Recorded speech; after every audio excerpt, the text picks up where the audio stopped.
Board to order, and please rise before we get into the agenda while we pledge to the flag. I pledge allegiance to the flag of the United States of America and to the republic for which it stands, one nation, under God, indivisible, with liberty and justice for all. Thank you. We'll now entertain public comment. Anyone would like to address the board? Michael Schroeder, South Anvil Township. Two things. One, I want to thank the prison board for posting the complete set of reports and minutes from the July meeting on the county commissioner's homepage, where there's a series of links that get to that. So I want to thank you for that, and wondering if you might also then take that same packet of documents and link it from the prison system webpage, because that's where people would go to find information about the prison system. And it's not self-evident that you would find that packet of information from the homepage of the commissioner's page. May I interrupt a second? Tina, are you currently doing your own webpage, or is that all still on IT? IT is still handling that. Yeah, we're still in that process where it has to get back to the departments. I think normally they do that. But it's a really big task for everything for IT to handle it. They have to do a request to have that work done. So that is something they can do. I don't know how long it'll take. It won't be as expedient as if the prison was doing it. So do you have anything to add to that, Jamie? I was going to suggest that maybe we could put some kind of a note that directs people to the, the county website. I think we can have a link. Okay. I mean, yeah, there's a, just a request of IT to do it, but it'd be a ticket they'd fill out. Okay. All right. So we're going to. So thank you for that. Appreciate that. And then the second item I'd like to bring to the prison board's attention is a long and detailed Spotlight PA report, article, investigative journalism that dates back to March of 2023, but was just reported on in Levtown. And I brought hard copies for the prison board members. And I'll hand one to Jamie before the meeting is over. But I guess the bottom line of this very extensive report is across Pennsylvania kind of the criminalization of mental health issues. And I know this is something that you have dealt with, and the CJAB has dealt with, and is an ongoing issue. And I appreciate the efforts that Prime Care and others have been making to address the mental health issues of our incarcerated population here in the Lebanon County Correctional Facility. One of the things that emerges from this report is that the PA Spotlight newsroom sent a survey to every local jail in the Commonwealth, presumably that's 67 local jails for every county, and received 22 responses. And I'm wondering if Lebanon County responded, if the Lebanon County Correctional Facility responded to the survey that was distributed and sent out by Spotlight PA. And if you don't know now, that's fine. But just a question for the authorities here. Michael, there are not 67 county jails. There are several of the more rural areas that share jails. 2 and 3 counties come together to create their jails, and so there are not 67 county jails. Then I stand corrected. Okay. But the question remains. All right. The real question was, did we or didn't we? And we'll find out. Great. Thank you. Okay. Any other public comment? Yes? Yes. Would you please identify yourself and where you're from? Esther Jordan from Myerstown. I'm sorry? Esther Jordan Esther. from Myerstown. Okay. My question is regarding the request slips.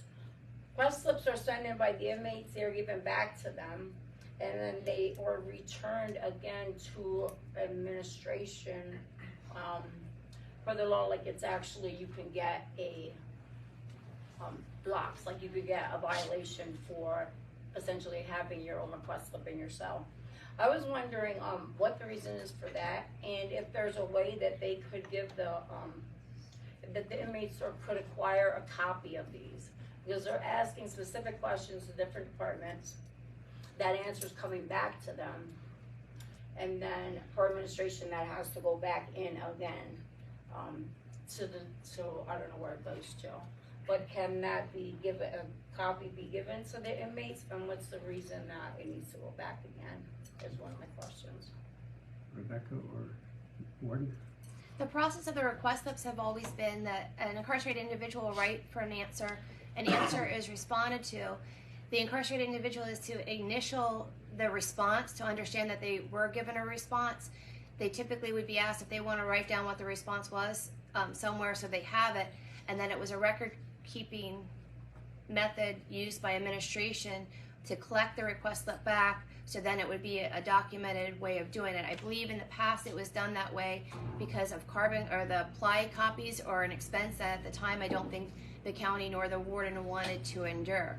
We have been in the process of trying to identify with Viapath if we're able to put the paperwork on the tablet that has been done prior, but there was a flawed system, whereas if somebody was writing the deputy warden of treatment, the deputy warden treatment, like several different administrators got the same request slip from the inmate, and then there was a confusion caused who responded and who didn't. That is on the timetable list to work through with Viapath as we navigate to the future, to be able to get away from the paper product and get it on the Viapath tablet. It's just not something that has occurred yet. Because it would have the request, like they keep it for their records, but like the inmate has no copy for their records. Is kind of what that is. And the second thing is medical. Is the guy here from medical crime care? Okay. So this is the first question is directed at you. If you have knowing or knowingly made a mistake as far as a violation, a HIPAA violation specifically, what are your required actions once you are aware that that mistake is made? Or do you have any obligations to report it to somebody or to fix it, or what are your stages that you guys take? It really depends on the type and magnitude of the reported HIPAA violation. Regardless of the size, we have an obligation to try and mitigate any damage that can come from the reported violation, but that will depend, the level of mitigation will depend upon the type of information that was disclosed and to whom. And then if you have what they call HIPAA breach that affects a certain number of individuals, there is an obligation to report to the federal DHS. There may be obligations to advertise the existence of the violation. So really, there's a gambit of steps depending on what has occurred. Okay, and what steps would you guys take to assure that this is fixed? Like it doesn't happen again, that the same thing doesn't happen again? Well, it depends what the thing is as to what happened. If it is personal error, education would be given as to the appropriate steps to take to maintain the confidentiality. If it's a system break, we would look at the type of systems in place to determine what changes could be made to ensure the confidentiality of the personal protected health information. Okay. Next question for Tina. I'm sorry. You guys get... Okay, you said you had two questions, but... Okay, well this is kind of a three-step question. This will go to you guys eventually. Okay. Do you guys get notified of a violation in your jail, Tina? If an inmate has a gripe or grievance, then they fill out the grievance process. Any grievances that involve any of our vendors get forwarded to our vendors for a response. Any grievances against administration, the actual facility, get handled in-house. Then the incarcerated individual has the opportunity to appeal such. Okay. So you guys wouldn't deal with it specifically yourself. It will go back to crime care. Yes. Correct. Yes. Okay. Administration then, commissioners, as overseers then, if you would get, first of all, what's your link? How did the inmates get in contact with you if they would have like something that they went through administration and they couldn't deal with? How would they contact you guys? If there's communication, which it would usually be by mail. By mail, and they would have all that information. Do you guys have that stuff posted and stuff so people are aware of that? It's in the individual handbook that inmates can write inter-office mail to any inter-office county employee agency. There's also the regular postage mail system that is utilized. They know though that if they can't solve a grievance in the jail, that the commissioners would be the ones to be able to. It's stated in the handbook, Esther. Okay. All right, thank From you for time to that. And time, we have commissioners, received letters. if you guys get a letter, what's your step? Like, when's the last time you went to the jail and dealt with, like, went through grievances and checked with inmates to see if these are being solved, or were presented with one and went to the prison yourself? Like, well, basically, when's the last time you guys, like, went into the prison for a visit or something? Usual protocol for me is if I get a letter, I will give it to the person who they're, bringing the issue about, or the issue, if it's a department or medical, or if it's something with the building, then I would take it back to those folks to get an answer to address it. Well, if it went to them first and then it's coming to you, why would you give it back to them? To find out to get the other side of the story. And you also talk to the inmate, so you have been in to talk to the inmate to get No. their side and get this side? No, then I leave it to administration, who's ever department, or to medical, or that's how I personally, I can't What's your speak. purpose? If the prison board approaches me, the warden of the institution, with the issue of a grievance, and I look into it, I'm very transparent, they get something back in writing for me, so they understand how and why it was presented. If they feel it was a flawed system, or there was a different way to handle it, then they would be back in touch with me. If the incarcerated individual feels like their rights have been violated, then they are entitled to file a 1983 civil lawsuit, and that's something that's up to each individual that's incarcerated or not incarcerated to be able to do to follow through on their behalf. Not something they can do while they're incarcerated, though. Excuse me? Not something they can do while they're incarcerated, though. At the time, but let's say it's a matter of urgency. That would be an inaccurate statement. Anybody is entitled to file a form as they so such desire. And where does that form go to? Who does that form go to? The address on the 1983 civil suit form, which I do not know by heart. Which would be who? I do not know the address by heart of. No, but what individual? I'm saying, like, does it go to, like, a law firm? Does it go to, like, where does it go to?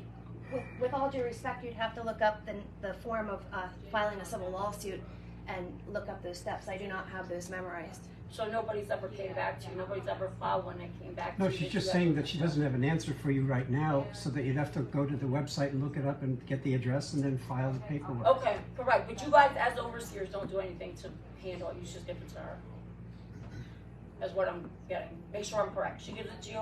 If an inmate comes to you guys, obviously they're not agreeing with what she said in the first place. So to give it back to her is kind of contradictory, because, like, what does that help?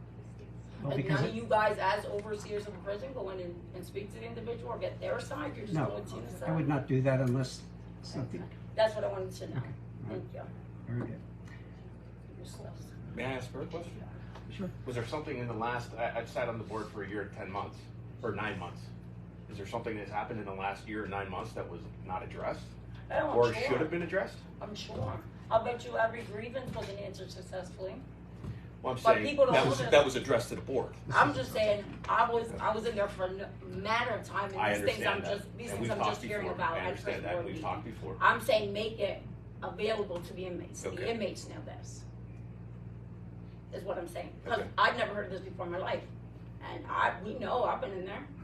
I didn't hear of it until prison board meeting. It should be available in a direct communication between you and Okay, the well, inmates. it's something we should be can able work on to. instead of being like accusatory.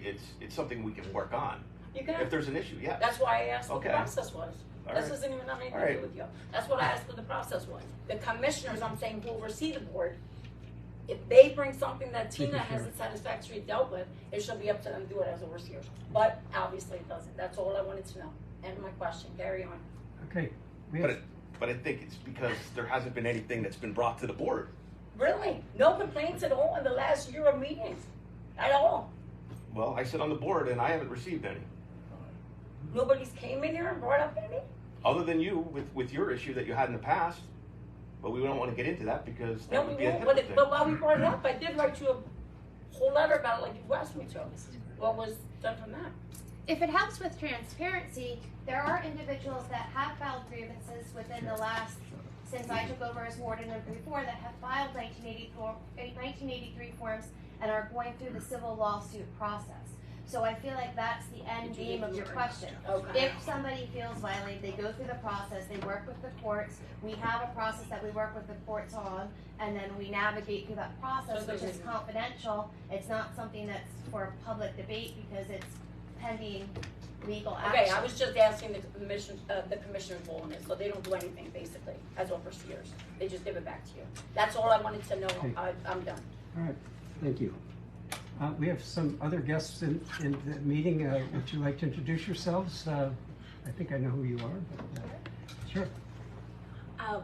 Good morning, good afternoon. I'm Carolyn Carluccio. I'm the president judge in Montgomery County. So I've been to several of our prison board meetings in the past, and I am a candidate for the Pennsylvania Supreme Court. And it's a pleasure to be here and to watch what goes on in Lebanon County. Thank you for having us. Thank you, Judge. Thank you for being here. Okay. Any other public comment?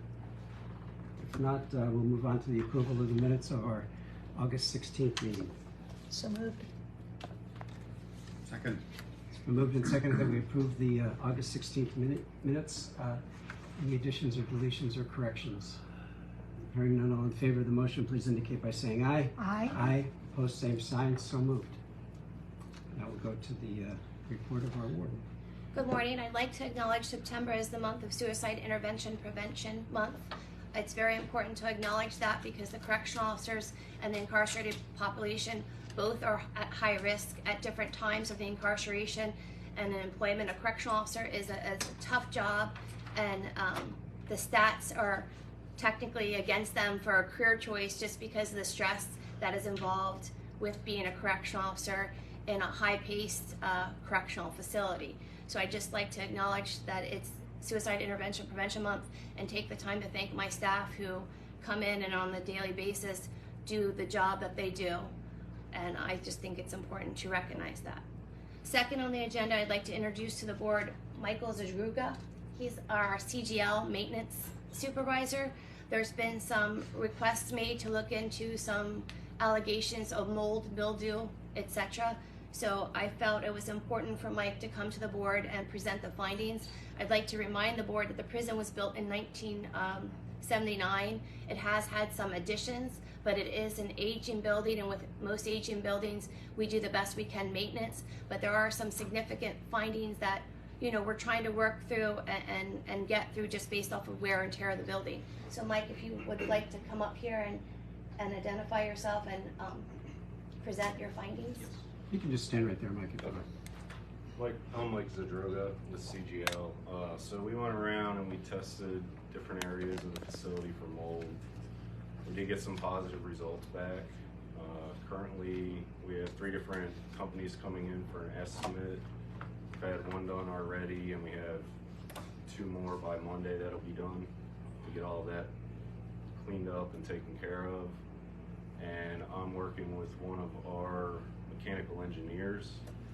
We are making sure that the exhaust fans are sized properly, that there's enough airflow in these areas, and also we purchase equipment to go through and inspect all the ductwork to make sure there's no restrictions anywhere. And if there are, we're putting a plan together to go through and clean all of that.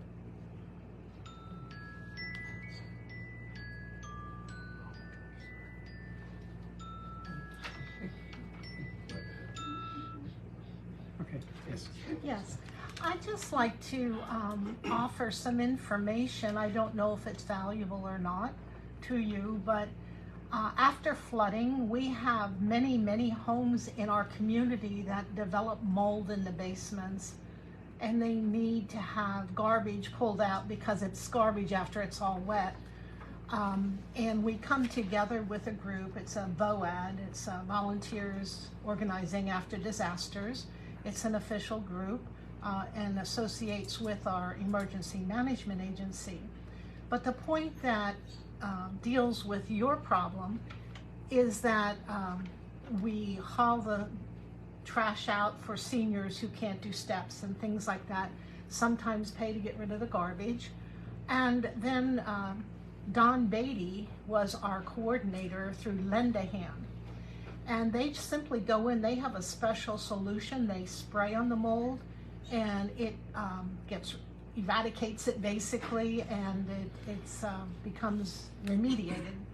So I don't know if you're aware of that product. It's simple to install, and like I say, volunteers spray it, so I believe it's environmentally friendly. If you'd like me to get the name of the product, I will. Yes. Surely. Thank you. Anything else, Mike? No. I just want, yes, Jamie. I just, I mean, some of this was shared with me. I just want to point out that I forget the number of test results you had. I think maybe it was in the. I did a total of 12. Okay. And you got back mild and moderate. You don't have a significant One small result. area. One significant. Okay. Yes. And you know, I also want to point out that we run into this in other county buildings. This building included MHID. You know, it's something that is dealt with through typically through a certified company that'll certify the removal, retest afterward, prove that they've addressed it, and then, as he mentioned, there's also efforts to you know, make sure the ventilation and everything is functioning correctly. So I know sometimes I bring this up because sometimes it raises a lot of you know, red flags about mold, but it is something that you find, I think, commonly in buildings, and it just needs to be dealt with sometimes. So that's my point. Thank you. I didn't get a chance to insert a comment in after you mentioned Suicide Prevention Month. VA, we were at a luncheon yesterday, or breakfast it was, and they mentioned that the suicide rate for veterans is 4 times the combat deaths over the last 20 years. That's how you know, significant that problem is, and so they have a hotline, and they have all sorts of other, you know, outreach programs to try to address that. But suicide in all sectors of society is, but the veterans seem to be, you know, especially a high rate, you know, these last couple of years anyway, that they've been monitoring it more closely. And also, just as a, I'll finish that later, but I do have a question about your report.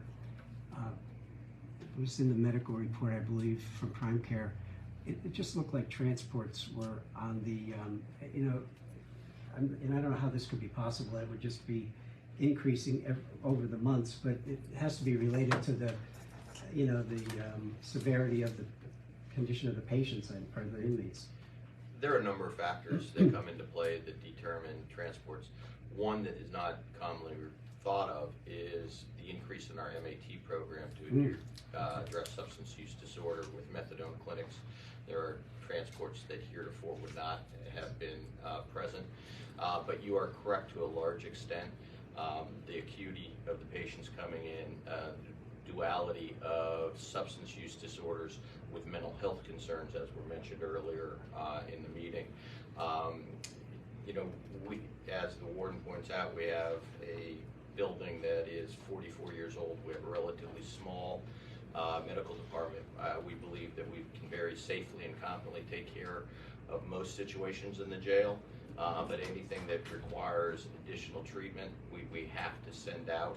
Otherwise, we're inviting the possibility of an adverse event, which is likely to garner a lot of attention for you and for us.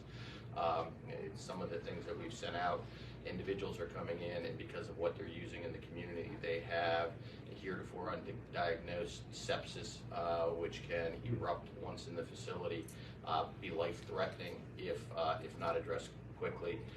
We have a delivery, or I guess the beginning of this month. So there are conditions, and when you look at the transports, it's good to differentiate between ER transports and regular outside consults. So if we have someone who comes to us post gunshot wound and have follow-up care that they need in the community, those transports go out. They're often done by a facility van as opposed to an ambulance or EMS.